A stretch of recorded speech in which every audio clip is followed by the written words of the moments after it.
Hello mga Mars! Welcome to my vlog. Tara, gagawa tayo or magluluto tayo ng spicy, medyo manamis-namis sa panlasa ko, ginataang hipon with kalabasa at sitaw. Mga Mars, ito ang ating sangkap para sa ating gagawing ginataang hipon. Simulan na natin ang ating paggigisa. Luya muna.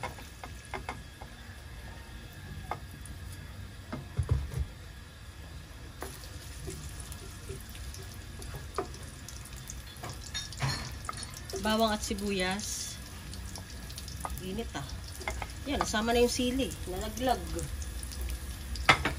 Nalaglag lang yung sili.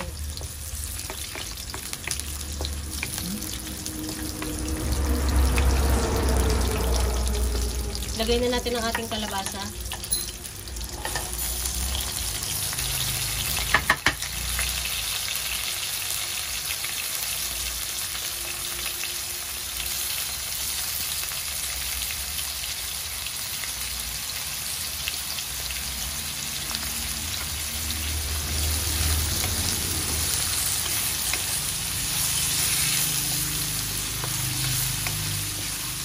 Pwede natin siyang takpan ng mga 2 minuto para maluto yung kalabasa sa mahinang apoy.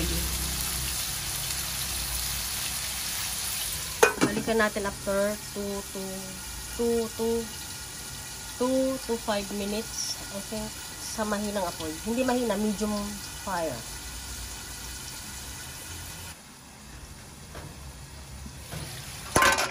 Mainit!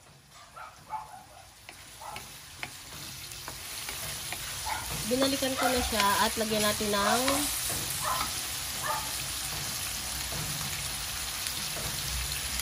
ito, magic sarap ba to? Tansya-tansya lang. Pinch of salt.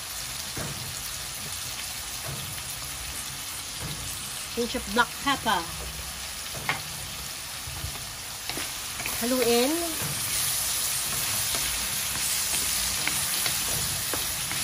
At ilagay natin ang ating sitaw.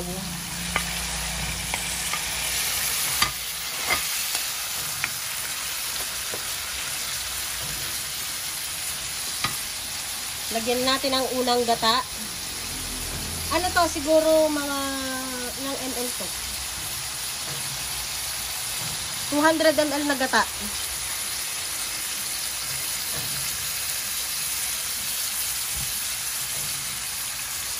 At ating takpan. Balikan natin ng after 5 minutes. Buksan na natin siya after ng 5 minutes. Wow! Nakulo na. At lagyan natin ng isang kutsarang chili oil. Pwede rin chili flakes. Pag gusto niyo lang ng spicy yung ginatan, pwedeng ganon.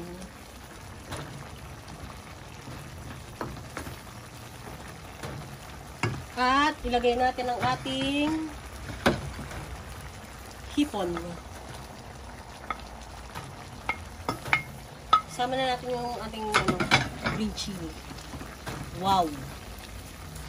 Wow, looks yummy. Smells good. Ilagay na rin natin ang ating natitirang kakanggata.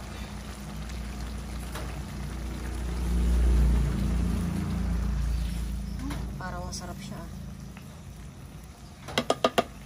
Takpan at maya-maya natin siya tikman.